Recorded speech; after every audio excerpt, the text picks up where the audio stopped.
Você já se sentiu invisível na sua própria casa? Como se não pertencesse ao lugar onde deveria se sentir mais seguro. Eu me senti assim por anos. E hoje, enquanto conto essa história, ainda sinto um aperto no peito quando lembro de como tudo começou. Antes de continuar, se você está ouvindo isso, deixe um comentário aqui embaixo contando de que cidade você é e o que achou dessa história. Eu leio todos, juro. E se você ainda não se inscreveu no canal, se inscreve aí, porque histórias como essa, que mexem com a gente por dentro, é o que eu mais gosto de compartilhar. Meu nome é Marina, e essa é a história de como eu perdi tudo, para depois descobrir que nunca tinha perdido nada. Na verdade, eu tinha ganhado algo muito mais valioso. Eu mesma. Era dezembro de 2019 quando minha vida desabou pela primeira vez. Eu tinha apenas 17 anos e acabara de perder meu pai.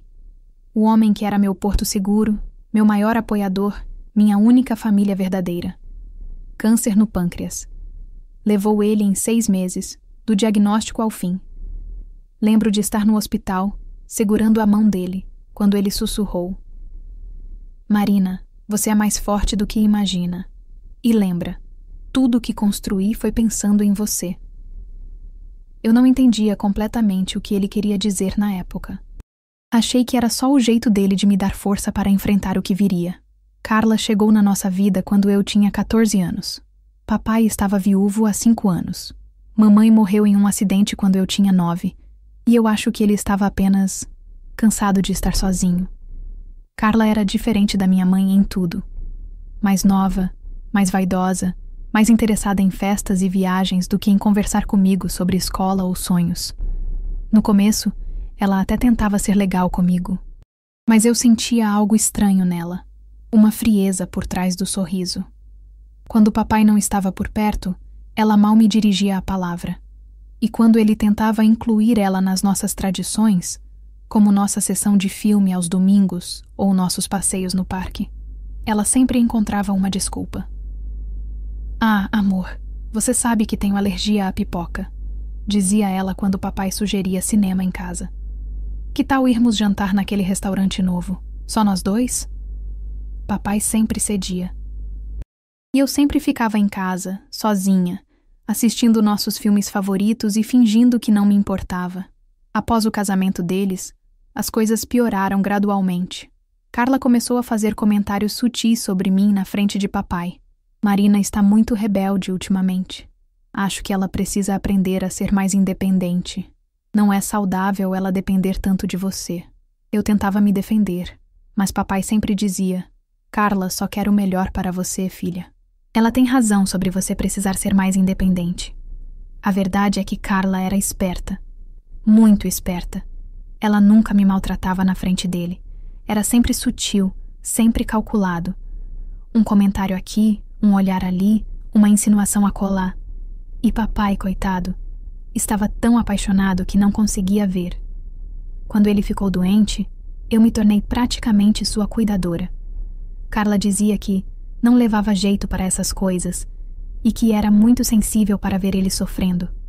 Então, era eu quem o levava às consultas, quem organizava os remédios, quem ficava acordada nas madrugadas quando ele não conseguia dormir por causa da dor. Você é minha guerreira, ele dizia, acariciando meu cabelo quando eu adormecia na cadeira ao lado da cama dele. Não sei o que faria sem você. Carla estava sempre ocupada com outras coisas. Reuniões de trabalho que se estendiam até tarde, viagens com as amigas para aliviar o estresse, consultas médicas próprias que duravam o dia inteiro. Na época, eu achei que ela estava fugindo da realidade da doença. Hoje eu sei que ela estava planejando. Nos últimos dias de papai, quando ele já estava muito fraco, Carla finalmente apareceu mais em casa, mas não para cuidar dele, para sussurrar coisas no ouvido dele quando achava que eu não estava ouvindo. Amor, você precisa pensar no que vai acontecer comigo quando você não estiver mais aqui, ouvi ela dizer uma noite. Você sabe que a Marina vai querer ficar com tudo, né? É natural. Mas e eu? Eu que larguei tudo para cuidar de você? Eu estava do lado de fora do quarto, com o coração disparado. Papai murmurou algo que não conseguia ouvir, e Carla continuou. Eu só quero ter certeza de que vou ter onde morar, amor. É só isso. Você não quer que eu fique na rua, né? Quando entrei no quarto 5 minutos depois com o remédio dele, os dois estavam em silêncio. Papai me olhou de um jeito estranho, como se estivesse me vendo pela primeira vez em meses, ou como se estivesse se despedindo. 3 dias depois, ele morreu.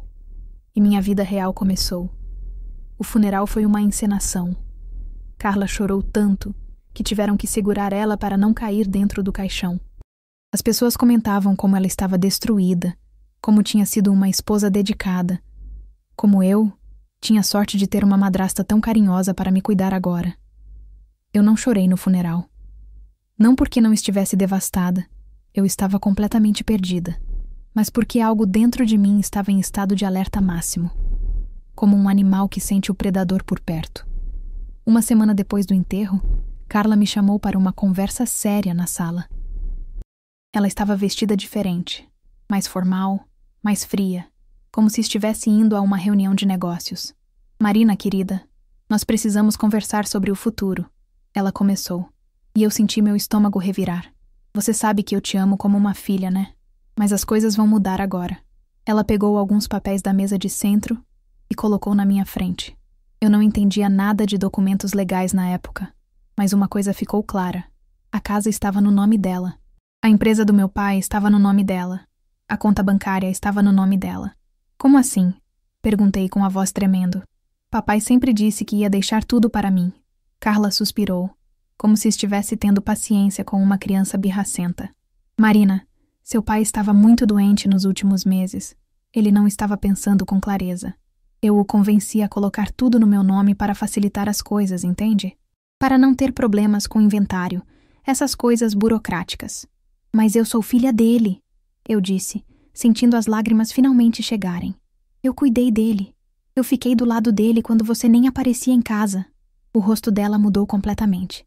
A máscara da madrasta carinhosa caiu, e eu vi quem ela realmente era pela primeira vez. Escuta aqui, sua pirralha ingrata, ela disse, se inclinando para a frente. Você acha que porque limpou um pouco de vômito e levou ele no médico algumas vezes tem direito a alguma coisa? Eu era a esposa legal dele. Eu que aguentei os roncos. Eu que dividi a cama com ele. Eu que suportei o mau humor dele quando a dor estava forte. Eu fiquei em choque. Era como se uma estranha tivesse tomado o lugar da mulher que eu conhecia há 3 anos. Você é menor de idade, Marina. Não pode herdar nada ainda. E quando completar 18, vai ter que provar que merece. Até lá, eu sou sua responsável legal. E aqui funciona assim. Na minha casa, minhas regras. Nossa casa, eu corrigi, ainda tentando entender o que estava acontecendo. Papai comprou essa casa quando eu nasci. Ele sempre disse que era para mim. Ela riu. Um riso baixo, cruel. Sua casa? Marina, acorda para a vida. Seu pai não deixou nada específico para você em testamento. Tudo veio para mim como esposa. É assim que funciona o casamento. Eu peguei os papéis com as mãos tremendo e tentei ler, mas as palavras pareciam dançar na minha frente. Eu quero falar com um advogado, consegui dizer. Claro, ela disse, voltando a sorrir. Quando você tiver dinheiro para pagar um. Até lá, você pode ficar aqui, mas vai ter que contribuir. Arrumar um trabalho, ajudar com as contas. É hora de crescer, Marina. Naquela noite, trancada no meu quarto, que na verdade nem era mais meu quarto segundo Carla, eu liguei para minha tia Clara, irmã do meu pai. Ela morava em outra cidade, mas sempre foi próxima da nossa família. Tia, a Carla está dizendo que papai deixou tudo para ela. Isso é possível? Houve um silêncio longo do outro lado da linha. Marina, querida, eu tentei conversar com seu pai sobre isso quando ele ficou doente. Ele disse que tinha tudo organizado, que você estaria protegida. Mas ele estava muito fraco no final, e a Carla não deixava ninguém falar com ele sozinho. O que eu faço, tia? Por enquanto, nada. Você é menor de idade. Mas quando completar 18, procure um advogado. E Marina, documenta tudo. Qualquer conversa estranha, qualquer documento que encontrar, qualquer coisa que não bater certo. Seu pai era um homem inteligente. Ele não ia deixar você desamparada assim. Quando desliguei o telefone, uma coisa estava clara. Eu estava sozinha. E por mais doloroso que fosse aceitar, talvez eu sempre tivesse estado. Os meses seguintes foram os mais difíceis da minha vida até então. Carla transformou dela, casa em um ambiente hostil para mim. Era como viver com uma estranha que me tolerava por obrigação legal. Ela começou cobrando aluguel. Sim, aluguel de uma menina de 17 anos que acabara de perder o pai.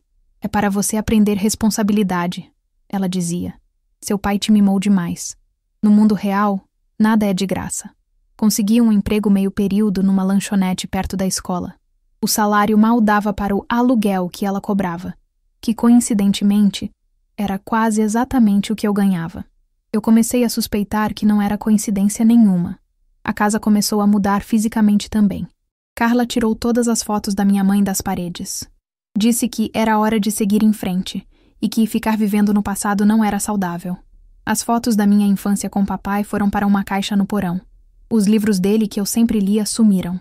Ela disse que doou para fazer espaço. Meu quarto foi remodelado.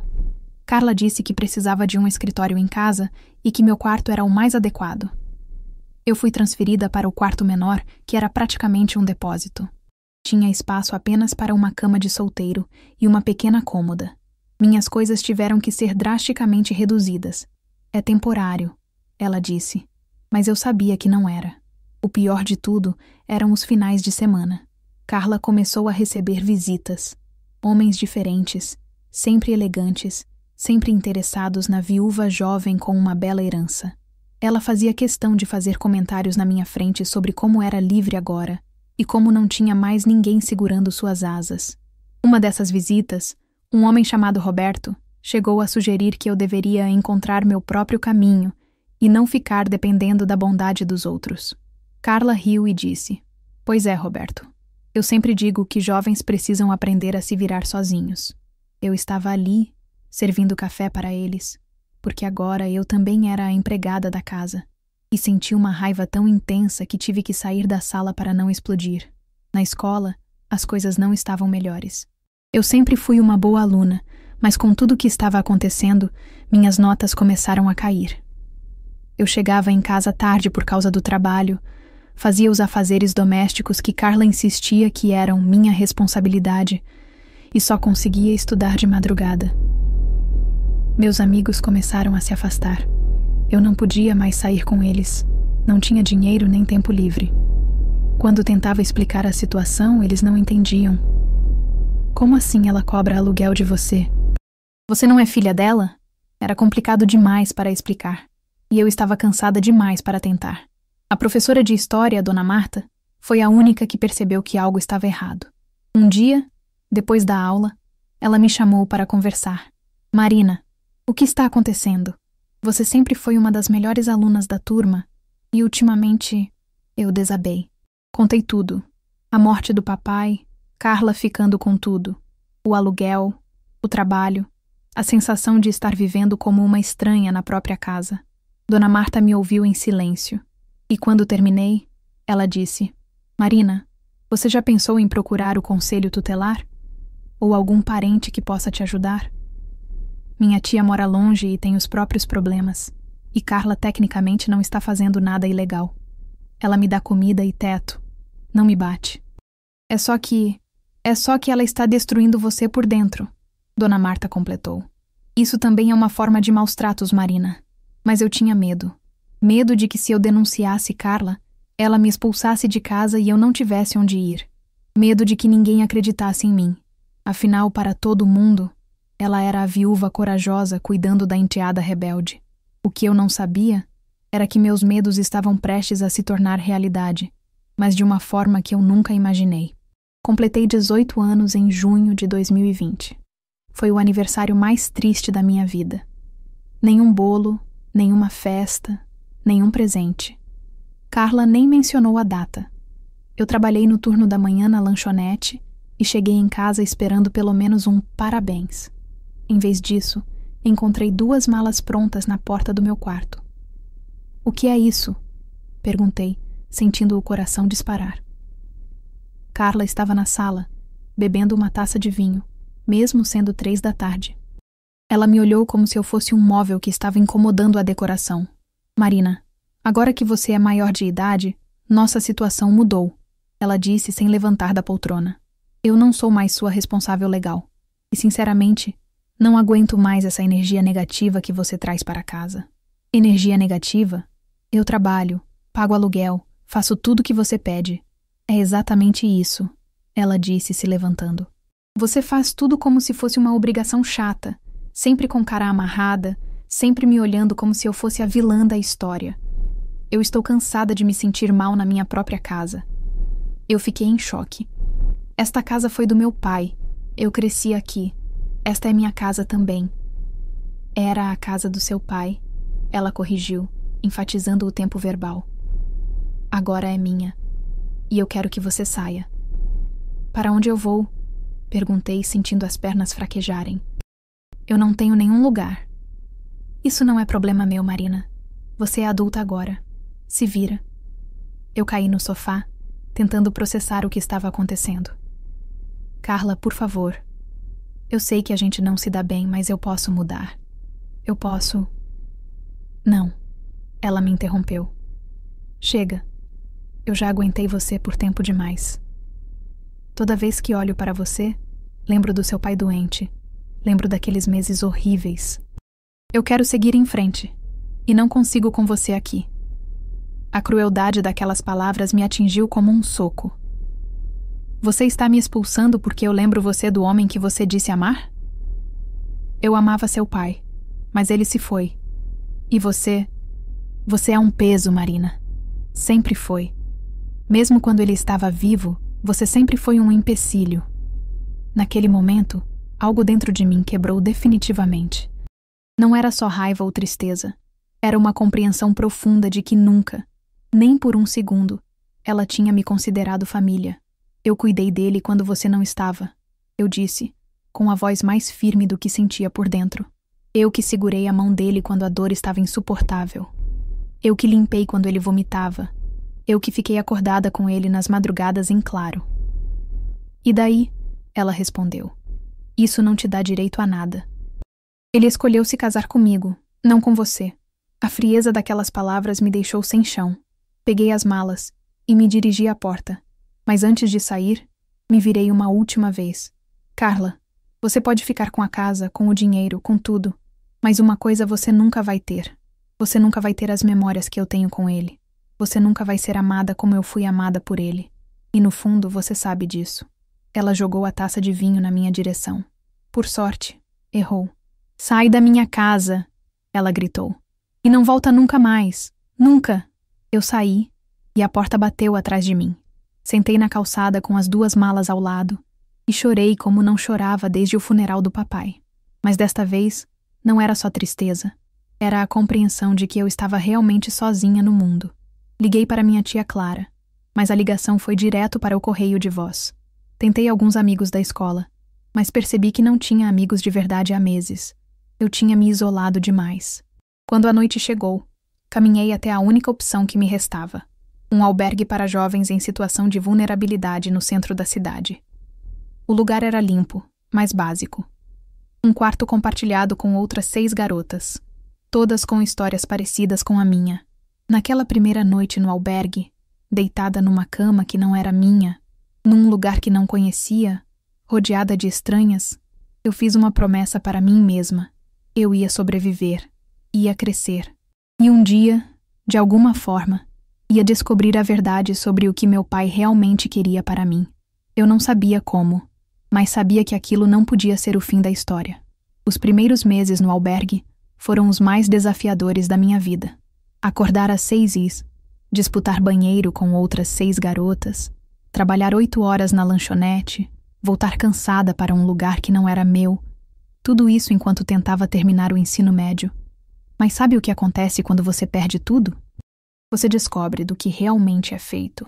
A coordenadora do albergue, Dona Sandra, era uma mulher rígida, mas justa. No segundo dia lá, ela me chamou para uma conversa. Marina, você pode ficar aqui por no máximo 6 meses, ela disse. É tempo suficiente para se organizar, mas não para se acomodar. O que você pretende fazer da sua vida? Era uma pergunta que eu vinha evitando. Antes da morte do papai, eu tinha planos. Faculdade de administração, talvez trabalhar na empresa dele um dia, construir uma família. Agora, tudo parecia impossível. Eu não sei, admiti. Só sei que preciso sobreviver. Sobreviver não é viver, menina, ela disse. Você é nova, inteligente. Não desperdiça essa chance. Naquela noite, sozinha no meu canto do quarto compartilhado, eu peguei um caderno velho que tinha sobrado das minhas coisas e comecei a escrever. Não planos grandiosos, apenas objetivos pequenos, alcançáveis. 1. Terminar o ensino médio com boas notas. 2. Conseguir um emprego melhor. 3. Juntar dinheiro para alugar um quarto. 4. Descobrir a verdade sobre a herança do papai. O item 4 me assombrava todas as noites. Havia algo errado com toda aquela situação. Eu sentia no fundo do meu coração. Papai era meticuloso, organizado. Ele jamais me deixaria desamparada assim. Consegui um trabalho de meio período numa pequena empresa de contabilidade, respondendo o telefone e organizando documentos. O salário era melhor que o da lanchonete e eu estava aprendendo sobre documentos legais e financeiros. Não era coincidência. Eu escolhi aquele emprego propositalmente. O contador, seu Miguel, era um homem gentil na casa dos 60 anos. Ele percebeu meu interesse pelos documentos e começou a me explicar algumas coisas básicas sobre heranças e inventários. Uma coisa que muita gente não sabe, ele disse um dia, é que no Brasil, filhos têm direito à legítima. Isso significa que, mesmo que o pai queira deixar tudo para a esposa, a filha tem direito a pelo menos metade dos bens. Meu coração disparou. Mesmo se o pai fizer um testamento deixando tudo para a esposa, mesmo assim, a legítima é intocável. A pessoa pode deixar apenas 50% dos bens para quem quiser. Os outros 50% são obrigatoriamente dos herdeiros diretos. Naquela noite, não consegui dormir. Se seu Miguel estava certo, então Carla tinha mentido para mim. Ou pior, ela sabia da verdade e estava escondendo meus direitos. Comecei a pesquisar obsessivamente sobre leis de herança. Ia para a biblioteca pública nos fins de semana e lia tudo o que encontrava sobre o assunto. Descobri que, além da legítima, eu tinha direito a receber uma cópia de todos os documentos do inventário. Quando completei 3 meses no albergue, tomei uma decisão. Ia procurar um advogado. Não tinha dinheiro para pagar honorários, então procurei a Defensoria Pública. A advogada que me atendeu, doutora Fernanda, era jovem e determinada. Ela ouviu minha história com atenção e fez várias anotações. Marina, primeira coisa, você tem sim direito à legítima. Se seu pai deixou bens, você tem direito a pelo menos metade. Ela confirmou. Segunda coisa, vamos pedir uma cópia completa do inventário. Preciso ver todos os documentos. E se ela não quiser entregar? Ela não tem escolha. É direito seu. 2 semanas depois, doutora Fernanda me ligou. Sua voz estava estranha. Marina, você precisa vir aqui urgentemente. Encontrei algumas coisas interessantes. Quando cheguei no escritório da defensoria, ela tinha vários documentos espalhados na mesa. Seu rosto estava sério. Marina, senta aí. O que vou te contar vai te chocar. Meu coração começou a bater descompassado. O que você descobriu? Sua madrasta mentiu sobre praticamente tudo, ela disse. Para começar, seu pai fez um testamento sim. E nesse testamento, ele deixa 70% de todos os bens para você, e apenas 30% para ela, que é mais do que ela tinha direito, já que vocês não tiveram filhos juntos. Eu senti como se o chão tivesse desaparecido debaixo dos meus pés. Como assim? Tem mais. Ela continuou. A casa está registrada em nome de uma empresa. Construtora Mendes em Filha. Seu pai criou essa empresa quando você nasceu. Você é a filha do nome. As lágrimas começaram a escorrer pelo meu rosto. Ele realmente pensou em mim? Marina, seu pai não só pensou em você, ele protegeu você. Olha isso aqui. Ela mostrou outro documento. Ele criou um fundo fiduciário em seu nome. Você tem direito a receber uma quantia mensal desde os 18 anos até completar 25, quando recebe tudo de uma vez. Eu não conseguia parar de chorar. Mas como a Carla conseguiu esconder tudo isso? O rosto da advogada ficou sombrio. Isso é a parte criminosa da história, Marina. Ela forjou documentos, criou um testamento falso. E o pior, ela tem recebido o dinheiro do seu fundo fiduciário há meses. Ela roubou de mim? Ela cometeu vários crimes. Falsificação de documento, apropriação indébita, Sonegação? Marina, sua madrasta não é apenas uma pessoa ruim, ela é uma criminosa. Saí daquele escritório numa mistura de euforia e revolta. Euforia por descobrir que meu pai realmente tinha me protegido. Revolta por descobrir até onde Carla tinha ido para me roubar. Mas a melhor parte ainda estava por vir. Doutora Fernanda não era apenas uma boa advogada. Ela era uma pessoa íntegra que se revoltou com a injustiça da minha situação. Ela decidiu investigar mais profundamente e descobriu uma rede de corrupção que ia muito além do que imaginávamos. Marina, preciso te contar uma coisa, ela disse numa das nossas reuniões. Fui atrás do cartório onde os documentos falsos foram registrados. O tabelião é primo da Carla. Meu sangue ferveu. Ela planejou tudo desde o início? Pior que isso. Conversei com algumas pessoas que conheciam seu pai. Marina, há rumores de que ele desconfiava da Carla nos últimos meses de vida. Ele chegou a comentar com um amigo que estava preocupado com o interesse dela nos seus bens. Cada revelação era como uma punhalada. Então ela sabia que ele desconfiava? E pelo que descobri, ela acelerou os planos por causa disso. O primo dela, no cartório, confirmou que ela apareceu lá várias vezes no último mês de vida do seu pai, sempre com urgência. Doutora Fernanda me mostrou uma pasta cheia de documentos. Marina, juntei evidências suficientes para processar criminalmente sua madrasta. Mas preciso te avisar. Isso vai virar um escândalo. Você está preparada? Eu pensei em todos os meses de humilhação, na expulsão de casa, nas noites no albergue, no desprezo que ela demonstrava por mim e pelas memórias do meu pai. Eu estou mais que preparada, respondi. O plano era o seguinte. Primeiro, entraríamos com uma ação de anulação do inventário falso. Simultaneamente, abriríamos um processo criminal contra Carla por falsificação, apropriação indébita e fraude. E como cereja do bolo, pediríamos todos os valores que ela tinha recebido indevidamente, com juros e correção monetária. Uma coisa, Marina, doutora Fernanda disse. Quando isso virar público, você vai ser procurada pela imprensa. Sua história é impactante. Órfã enganada pela madrasta, expulsa de casa, vivendo em albergue enquanto a responsável roubava sua herança. Você quer falar sobre isso? Quero que todo mundo saiba quem ela realmente é. Respondi sem hesitar. Enquanto esperávamos o processo tramitar, continuei minha vida no albergue. Mas agora era diferente. Eu tinha esperança. Mais que isso, eu tinha certeza de que a justiça seria feita. Comecei a estudar para o Enem com uma energia renovada. Se eu ia herdar a empresa do meu pai, queria estar preparada para administrá-la. Passei a trabalhar como estagiária numa empresa de consultoria, aprendendo tudo o que podia sobre gestão empresarial. As outras garotas do albergue perceberam a mudança em mim. Eu estava mais confiante, mais determinada. Comecei a ajudá-las com os estudos e a procurar emprego. Dona Sandra dizia que eu estava florescendo. Marina, você está diferente, comentou uma das meninas a Jéssica. Parece que você encontrou seu propósito. Ela estava certa. Eu tinha encontrado meu propósito.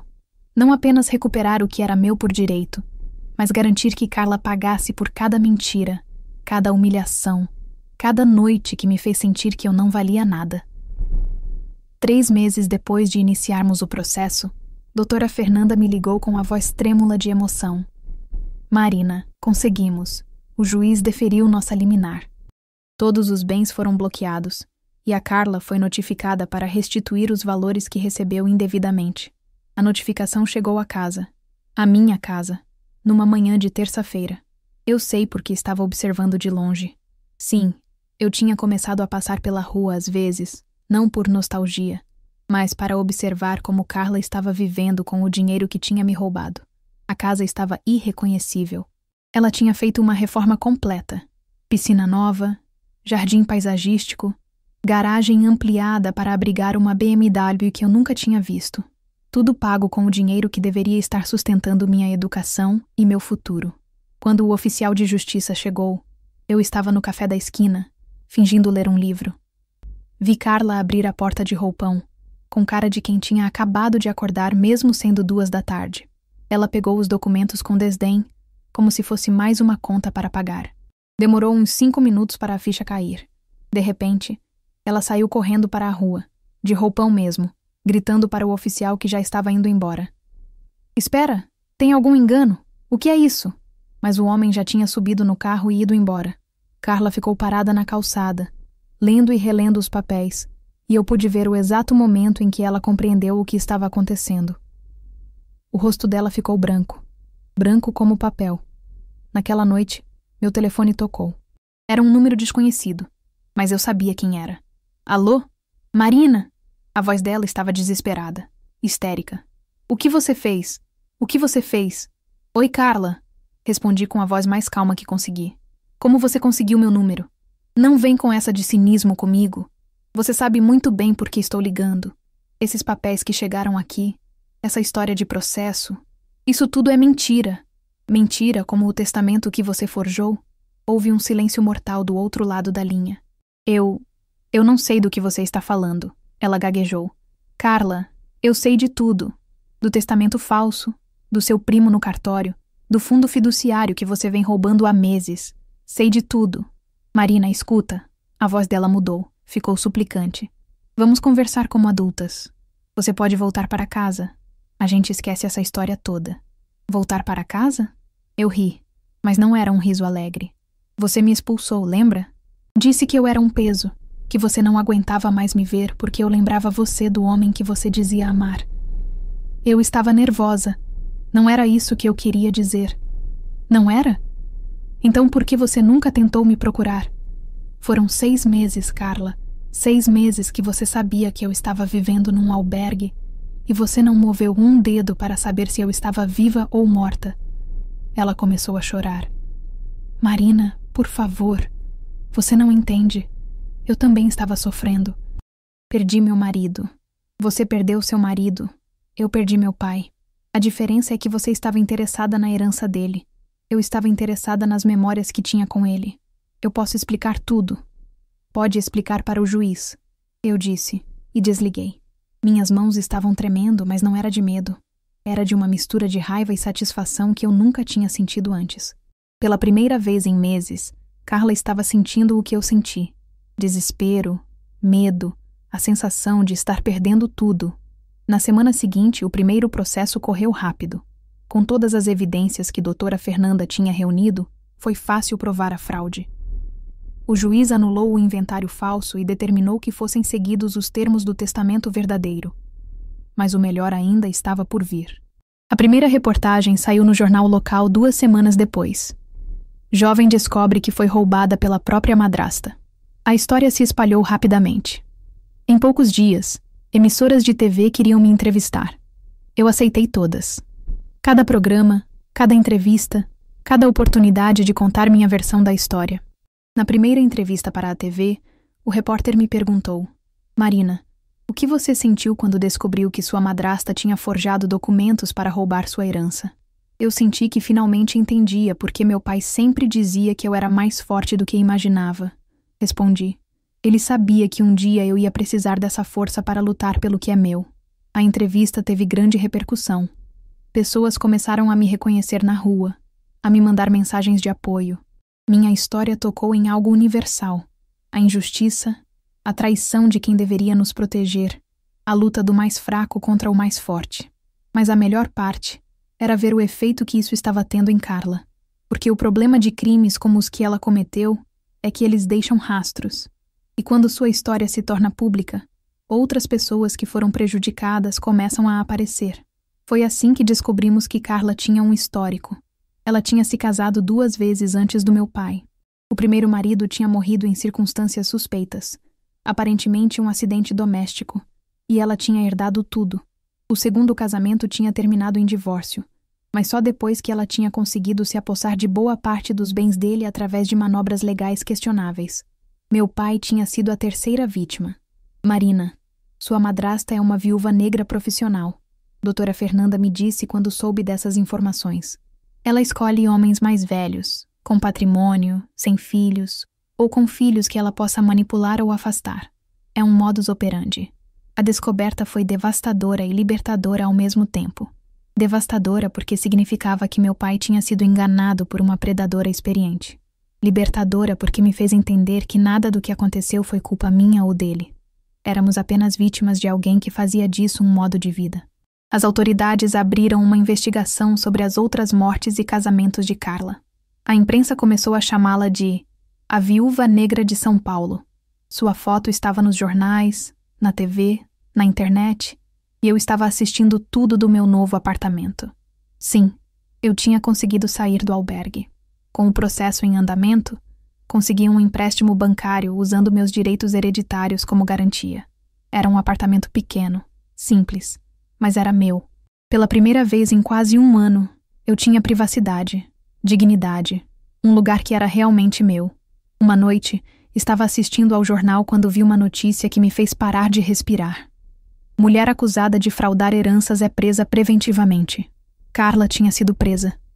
Eu deveria ter sentido alegria, mas o que senti foi uma estranha sensação de vazio. Como se uma parte da minha raiva, que me alimentava há meses, tivesse simplesmente desaparecido. O julgamento foi marcado para 6 meses depois. Eu seria a principal testemunha de acusação. Nos meses que antecederam o julgamento, minha vida mudou completamente. Herdei oficialmente a construtora Mendes em Filha, que estava muito bem administrada por um gerente de confiança do meu pai.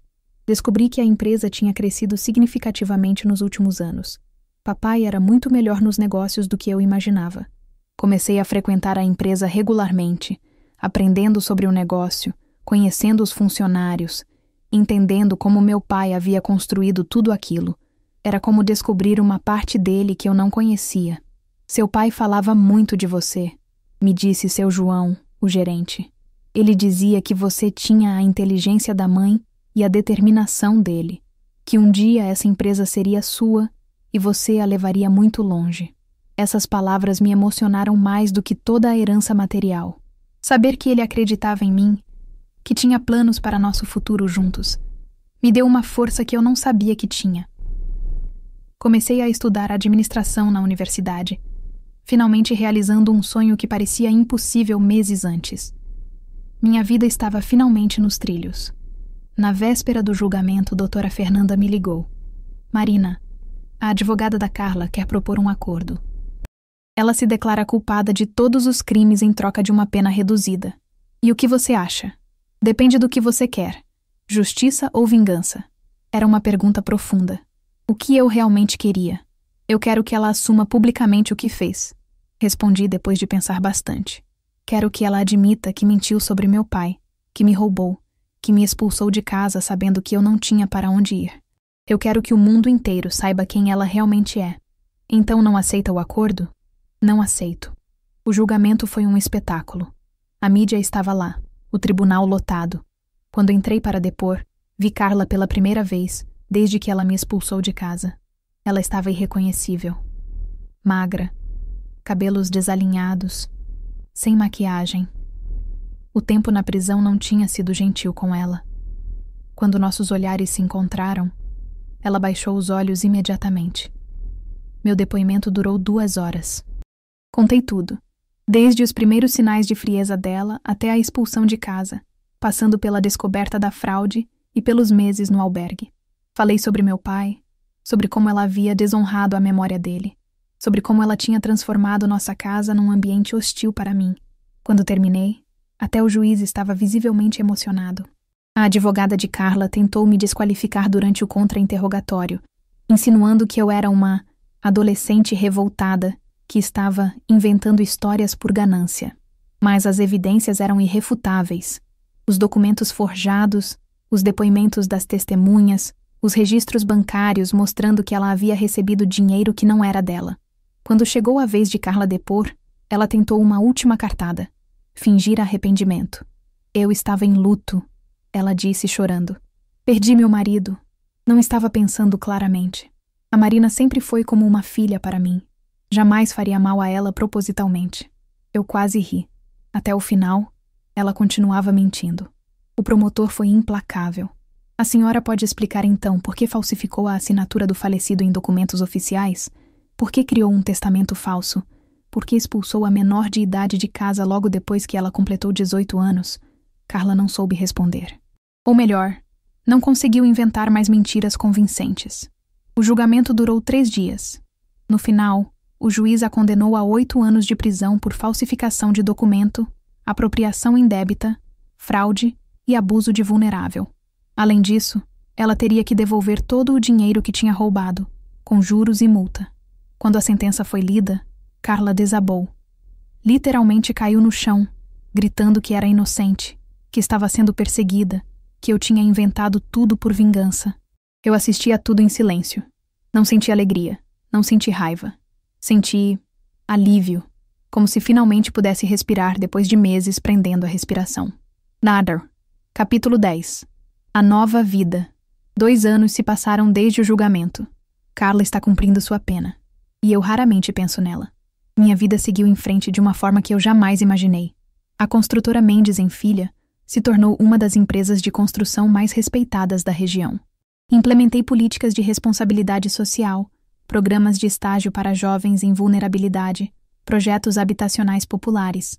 Era como se eu estivesse honrando a memória do meu pai através do trabalho. Me formei em administração com louvor e comecei um MBA em gestão empresarial. Descobri que tinha talento para negócios. Talvez genética, talvez necessidade, talvez as duas coisas. Mas a maior mudança foi pessoal. Eu me tornei uma pessoa diferente. Mais forte, mais confiante, mais determinada. As cicatrizes da traição de Carla nunca desapareceram completamente, mas elas me lembravam diariamente da minha própria resistência. Conheci pessoas incríveis. Fiz amizades verdadeiras pela primeira vez em anos. Comecei a namorar um rapaz chamado Daniel, que trabalhava como advogado na empresa que fazia nossos contratos.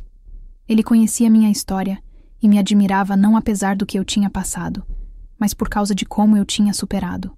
Você é a pessoa mais forte que eu conheço, ele me disse um dia. E a mais generosa também. Generosa? Marina, você poderia ter se tornado amarga, revanchista. Em vez disso, você usa sua empresa para ajudar outras pessoas. Você transforma dor em propósito. Ele estava certo. Eu tinha criado um programa na empresa onde ajudávamos jovens em situação de vulnerabilidade, como eu tinha sido, a conseguir emprego, estudar, reconstruir suas vidas. Era minha forma de devolver ao mundo um pouco do que tinha recebido.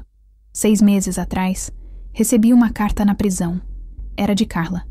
Na carta, ela finalmente assumia tudo. Dizia que tinha planejado se aproximar do meu pai desde o início, que tinha forjado os documentos, que sabia que eu tinha direito à herança. Pedia perdão e dizia que estava pagando por seus erros. Mas a parte que mais me impactou foi o final. Marina, seu pai sempre dizia que você era especial, que tinha um coração puro. Eu tinha inveja disso. Eu nunca tive um coração puro. Mas vendo como você usou sua vitória para ajudar outros, entendo o que ele via em você. Você é realmente filha dele. Eu chorei quando li aquela carta. Não de tristeza, mas de uma sensação estranha de fechamento, como se um círculo tivesse se completado. Não respondi à carta. Não porque não perdoasse. Eu já tinha perdoado, mais por mim do que por ela, mas porque não havia nada para dizer. Nossa história estava encerrada. Hoje, enquanto conto essa história para vocês, estou sentada no escritório do meu pai. Mantive tudo exatamente como ele deixou. A mesa de madeira onde ele assinava contratos importantes, a foto da minha mãe na estante, os livros de engenharia que ele consultava quando tinha dúvidas técnicas. Mas adicionei algumas coisas minhas. Diplomas na parede, fotos da equipe da empresa, plantas que trouxeram vida ao ambiente. É como se o passado e o presente coexistissem em harmonia. A empresa cresce a cada ano. Temos projetos em 3 estados, mais de 200 funcionários, e acabamos de ser reconhecidos como uma das melhores empresas para se trabalhar da região. Meu pai ficaria orgulhoso, mas o que mais me orgulha é o programa social que criamos. Já ajudamos mais de 50 jovens em situação de vulnerabilidade a reconstruir suas vidas. Alguns trabalham na própria empresa hoje, outros seguiram caminhos diferentes, mas todos carregam consigo a certeza de que é possível recomeçar, não importa o quão difícil seja o ponto de partida. Semana passada, uma das jovens que ajudamos, a Letícia, que passou 2 anos morando na rua depois que os pais a expulsaram por ser lésbica, veio ao meu escritório para me contar que tinha passado no vestibular para engenharia civil. Marina, eu quero trabalhar na construção, como você, ela disse. Quero construir casas para pessoas que não têm onde morar, como eu não tinha. Naquele momento, eu entendi qual era o verdadeiro legado do meu pai. Não era a empresa, não era o dinheiro, Não eram os bens materiais. Era a capacidade de transformar dor em propósito, injustiça em justiça, desespero em esperança. Daniel e eu nos casamos no mês passado.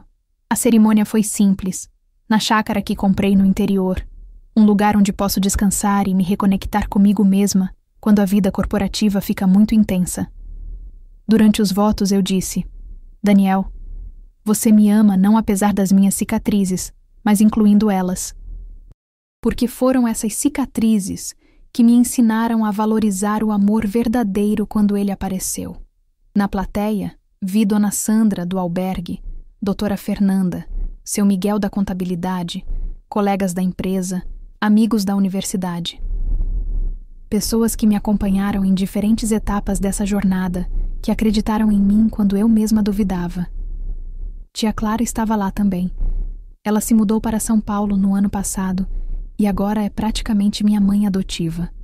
Seu pai estaria tão orgulhoso, ela me disse durante a festa.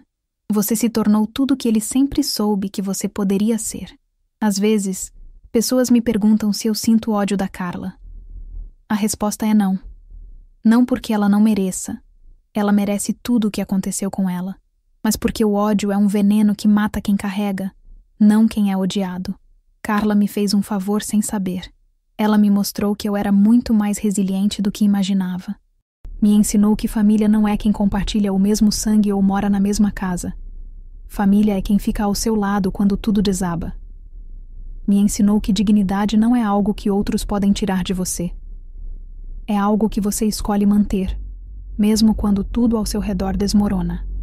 E, principalmente, me ensinou que vingança e justiça são coisas completamente diferentes. Vingança destrói tanto quem a pratica quanto quem a sofre. Justiça restaura o equilíbrio e permite que todos sigam em frente. Hoje, quando olho para trás, vejo que cada momento doloroso dessa jornada foi necessário para eu me tornar quem sou hoje. Se Carla não tivesse me expulsado de casa, talvez eu nunca tivesse descoberto minha força. Se ela não tivesse me roubado, talvez eu nunca tivesse aprendido a lutar pelos meus direitos. Se ela não tivesse tentado me destruir, talvez eu nunca tivesse me reconstruído. Não estou glorificando o sofrimento. Ninguém deveria passar pelo que eu passei. Mas estou dizendo que é possível transformar as piores experiências da nossa vida em combustível para nos tornarmos pessoas melhores. Meu pai sempre dizia: Marina, a vida não é sobre o que acontece com você. É sobre o que você faz com o que acontece com você. Eu finalmente entendi o que ele queria dizer. Ontem, estava organizando os pertences pessoais do meu pai, que tinham ficado guardados no escritório, quando encontrei uma carta que ele havia escrito para mim. Estava dentro de um envelope lacrado, com instruções para ser aberta apenas quando Marina se tornasse uma mulher forte e independente. Seu Miguel, que havia guardado a carta todos esses anos, me entregou dizendo: Acho que chegou a hora.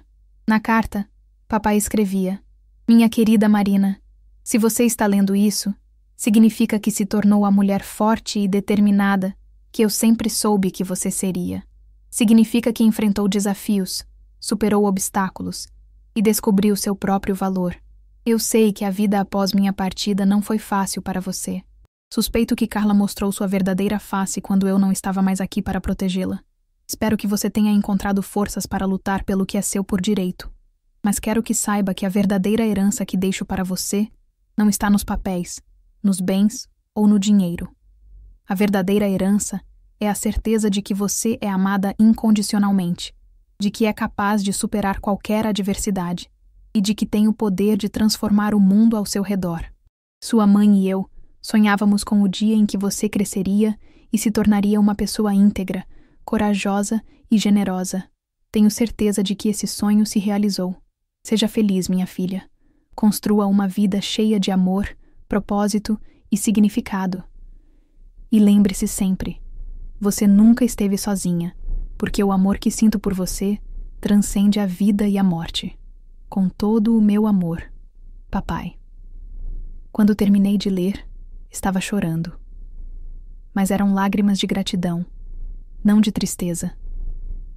Finalmente entendi que a verdadeira vitória sobre Carla não tinha sido recuperar os bens ou vê-la na cadeia. tinha sido me tornar a pessoa que meu pai sempre acreditou que eu poderia ser. Hoje, quando acordo todas as manhãs na minha casa, que comprei com o meu próprio trabalho, não com a herança, olho no espelho e vejo uma mulher que sobreviveu à traição, à injustiça, à solidão e escolheu transformar tudo isso em força para ajudar outros.